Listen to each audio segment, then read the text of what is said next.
congratulations, you're back in business. Yeah, definitely. You know, I'm happy and back in the car. I missed racing for the last 3 weeks or 4 weeks, and now finally we have the green light, and it's the best feeling of the world. Any pain when you're pulling a bit of G-force or when you wake up in the mornings? Yeah.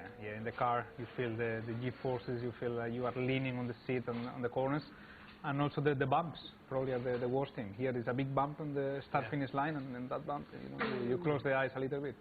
In my experience of those kind of crashes, it goes into slow motion, and you can remember it frame by frame. Did you that still happen remember? Yours? Yeah, I could talk you through it frame by frame. Could you? Yeah, same thing, same feeling. Everything happened not in a slow motion, but clearly when you see the images, it doesn't feel the same in the car. You know, it feels everything is slower, and you are more or less you know more or less where you are in every moment, in every second. It's not that you are lost. You feel everything, and more or less you are relaxed because the cars are safe, and you just want everything to stop, to go out of the car because you are unhurt. But I thought I would try to go out, and yeah, I have the space just to go out, and yeah, I saw Esteban going out of the car, and I was waiting for him, so I said, I went out before you. How I managed to do that? You know, and he was surprised as well.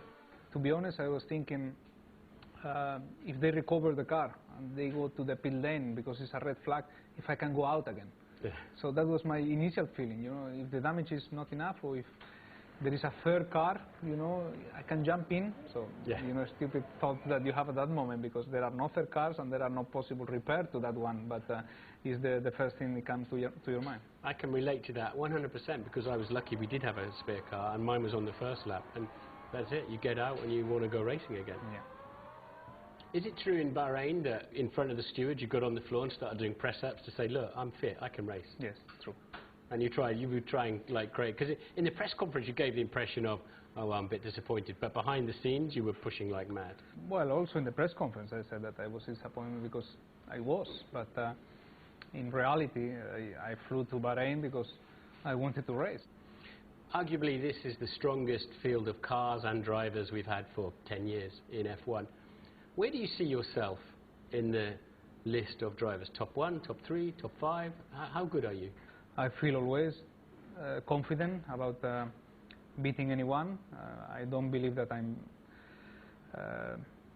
better than anyone on pure speed in qualifying. I don't think that I'm better than anyone on wet conditions, dry conditions, qualifying, race. But if you put me in the same car, in the same moment, in the same track of anyone, I think that I will beat them. Maybe I'm not the best in all the sections, but I will beat them. I will beat them. You think you're number one? Yeah. Unfortunately, there's no time left in the session to have another go. So we are. You were really disappointed today, so the fire's clearly still burning. Yeah. Now that the car has the potential to be competitive and to be even in Q3 with both McLarens, when you have that shot and you miss it because of a red flag, you are massively frustrated because you don't know when this opportunity will come again. How do you see F1 going at the moment? Let's see. I have a lot of hopes for 2017 cars, because right now I don't think that we are enjoying driving as much as we should do. We cannot be 7 or 8 seconds slower than 10 years ago. This is not fun to drive, and you need to always saving tires, saving fuel, saving batteries. So it's a little bit the opposite of what the instinct will give to you driving the car. So I hope next year everything turns to more normal, pure driving style, and we can enjoy more. But whenever we ask drivers, you know, you're so eloquent and so intelligent on this subject, so why are you not able to have more of a direction in the way that it goes? Do you think you should? I think we should, yes. I think we are not here to make the rules, because we are not the expertise on that. At least the drivers, they should be involved on all those conversations. We are not making the final decisions, but at least to have their opinion will be welcome. We don't have it right now, probably because the tradition of Formula One has been always like that, but yeah, we are pushing hard to be involved on that.